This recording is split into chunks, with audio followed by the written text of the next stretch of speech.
ওয়ালাইকুম আসসালাম। আলহামদুলিল্লাহ। কি নিবা তুমি?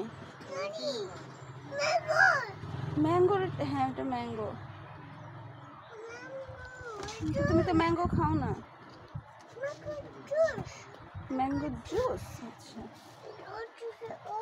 এই তুমি কিন্তু ম্যাঙ্গো খাও না লিবান, এসে ম্যাঙ্গো জুস খেতে চাচ্ছে, এটা কোনো কথা? দেখি চেহারাটা একটু দেখি। আচ্ছা, অন্য কিছু দেখো বাবা।